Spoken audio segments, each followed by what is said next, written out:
Bonjour. Alors aujourd'hui, nous allons entamer la première partie du cours de la respiration dans les différents milieux. Nous allons commencer par une introduction. Ensuite, on va mettre en évidence la respiration chez l'homme, chez la carotte et chez le poisson. Comme on sait, tous les êtres vivants, soit animaux ou végétaux, respirent. Cette respiration consiste à absorber du dioxygène et à rejeter du dioxyde de carbone. Alors, il s'agit des échanges gazeux entre un organisme et son milieu de vie. Chez les organismes aériens et terrestres, ces échanges ont lieu avec l'air, mais chez les organismes aquatiques, ils ont lieu avec l'eau.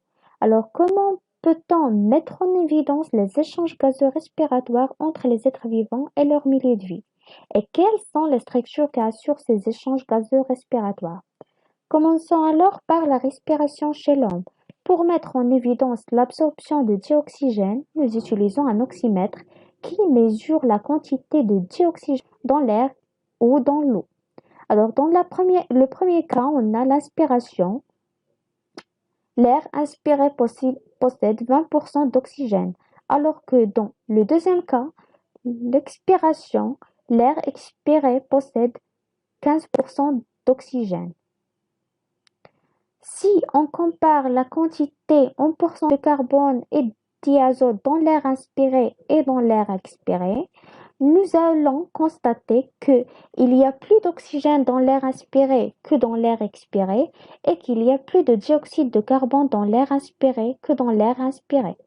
Alors, pour vérifier si les êtres vivants respirent, on peut montrer qu'ils rejettent du dioxyde de carbone dans le milieu. Et pour cela, on peut utiliser l'eau de chaux. C'est un liquide incolore qui blanchit en présence de dioxyde de carbone. Alors, cette image montre l'eau de chaux limpide et l'eau de chaux troublée. Maintenant, la respiration chez la carotte, qui est un végétal.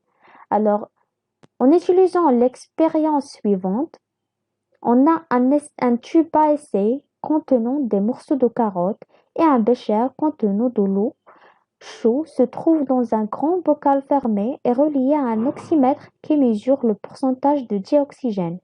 Le montage témoin est le même, mais sans carotte. Alors, d'après l'observation de cette expérience, on observe que dans le montage témoin, l'eau de chaux reste transparente, alors qu'elle devient trouble dans le montage expérimental contenant la carotte. Et dans le montage témoin, le pourcentage de dioxygène est supérieur au pourcentage dans le montage expérimental. Alors on peut conclure que la carotte a pris du dioxygène et a rejeté du dioxyde de carbone, donc la carotte respire. Pour la respiration chez le poisson, de même, les deux expériences suivantes vont permettre de mettre en évidence la consommation de dioxygène et le rejet de dioxyde de carbone par un poisson. Alors on peut conclure que tous les êtres vivants respirent, quel que soit leur milieu de vie. On est arrivé maintenant à la partie 2 de la respiration dans des différents milieux. On passe maintenant au sommaire. On va entamer les organes respiratoires chez les êtres vivants. Premièrement, on va connaître l'appareil respiratoire de l'homme, de l'escargot, du criquet, c'est un genre d'insecte, puis, finalement, des poissons. Premièrement, l'appareil respiratoire de l'homme. L'homme, comme les mammifères, dispose de poumons qui lui permettent de respirer dans l'air.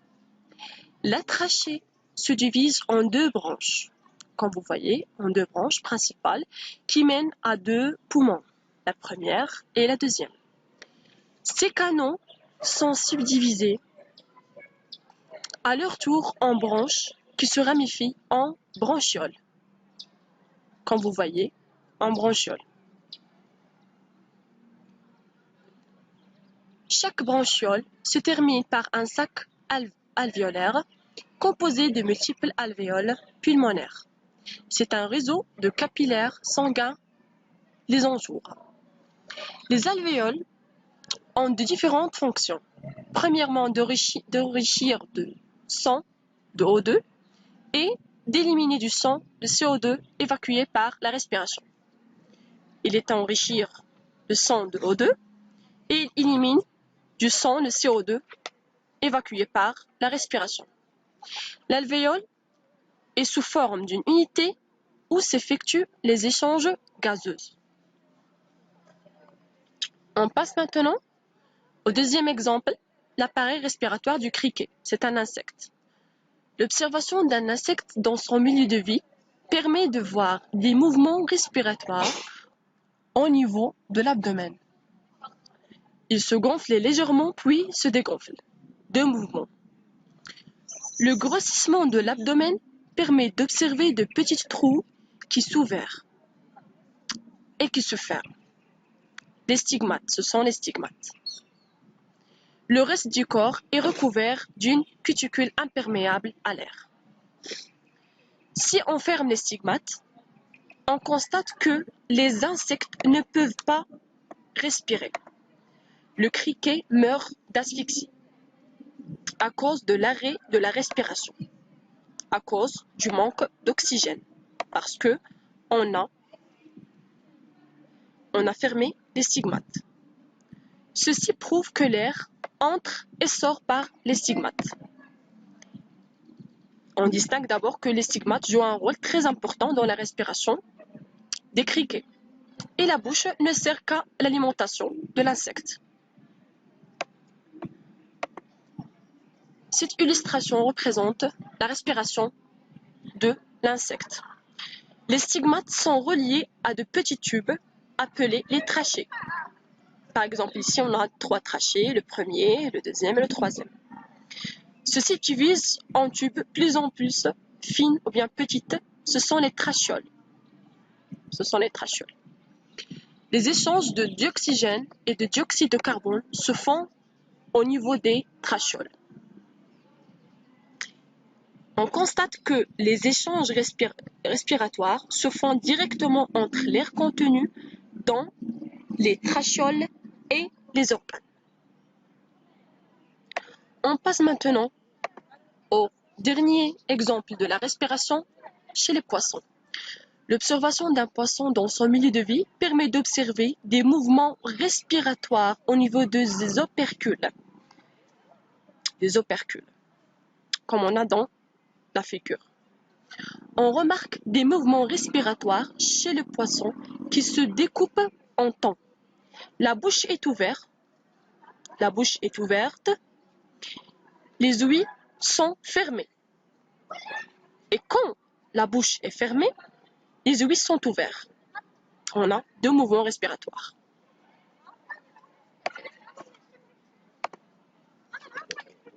Sous chaque opercule, on trouve 4 branchies. La première, la deuxième, la troisième et la quatrième. Ici, la première, la deuxième, troisième et la quatrième.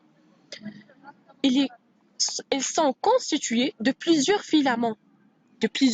Quand on voit dans cette figure, de plusieurs filaments. Au niveau de ces filaments se font les échanges respiratoires chez le poisson.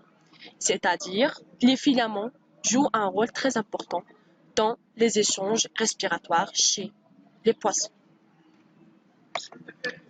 On a conclu que une branchie est constituée de nombreux filaments très fins. C'est la première remarque.